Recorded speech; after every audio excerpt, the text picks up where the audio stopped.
আপনার আপনার জায়গা আপনি বুঝে পাইলে আপনি কি এখানে থাকবেন নাকি গ্রামে চলে যাবেন? আমি এনে থাকবো, আল্লাহ বাঁচাইলে জাবরতলায় আমার হোটেল থাকে। আমি চাই এই বিষয়টা আমি ওনাকে জিজ্ঞাসা করছিলাম যে মিজান ভাই, আপনার তো আল্লাহর রহমতে আপনার জায়গা অনেক, ওনার জায়গা প্রায় কোটি টাকার উপরে, টাকার উপরে ওনার সম্পত্তি 3 ভাগের 2 ভাগ আমার দল আছে, আরেক ভাগ দল নাই। আচ্ছা আমি বলি, ওনার কোটি টাকার উপরে শতাংশ, কোটি টাকার উপরে ওনার সম্পত্তি আছে। তো এই জায়গাগুলি সব দলিলগুলো গোছানো হয়েছে। তো ওনাকে আমি জিজ্ঞাসা করছি, মিজান ভাই আপনি যদি সম্পত্তি ফিরে পান তাহলে কি আপনি কি এখানে থাকবেন? উনি বলেছে যে ভাই আমি সম্পত্তি যদি ফিরে পাই আমি 3টা গরু জবাই করবো, এবং কি আমি সারা জীবন এখানে ব্যবসা করবো, আমি ছোট থেকে এখানে আছি, আমি এখানে থাকবো। ওনার কথা হচ্ছে উনি এখানে সেবা করবে। আর আরেকটা কথা হচ্ছে যে ওনার আম্মা প্রায় 45 বছর ধরে মানে গার্মেন্টসে কাজ করে ওনাদেরকে আজকে এতটুকু পর্যন্ত আনছে। ওনারা মনের জন্য অনেক কষ্ট করছে।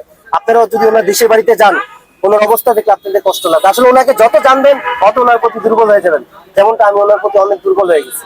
কিছুদিন আগে কি গতকালকে একটা ছেলে এসে বলবো যে ভাই আপনি তো মিজান ভাইদের বাড়িতে গেছিলাম। হ্যাঁ, পরে বলতেছে যে ভাই উনি কি করতো জানেন? আমি কি করতো, উনি আগে তরকারি বিক্রি করতো। যে তরকারি মানুষ মেপে নিয়ে যেত, উনি মাইপা দিত না। উনি আগের থেকেই কিন্তু এরকম মানুষ, উনি এই ভাত বিক্রেতার থেকে উনি আগের থেকে এরকম মানুষ। আর যেটা জানছি যে হাইমচর উপজেলায় উনি সর্বপ্রথম মাইকিং করে হকারি শুরু করছে, তরকারি বিক্রি করেছে। উনি ফার্স্ট হকারি, এই যে মাইকিং হকারি মেশিনটা ওই হাইমচরে দেখাইছে, না ওইখানকার মানুষ বলছে আমাকে। আমি আরো ভাই 20-22 বছর আগে থেকে এই ব্যবসা করি ভাই আপনারা সবাই ওনার পাশে দাঁড়ান, ঠিক আছে? আর আরেকটা কথা বলতেছি, আমি বাদন যদি থেমে যাবে না বাংলাদেশ। আমি বাদন যদি হারিয়ে যাই জেগে যাবে বাংলাদেশ। অনেক হয়তো আমাকে অনেকভাবে অনেক কথা বলতেছেন যে ভাই আমার বাইরে অনেকে ঠেট দেয়, না অনেক কথা কয়, উনি কয় আমারে কইতাম না, আমারও কয়।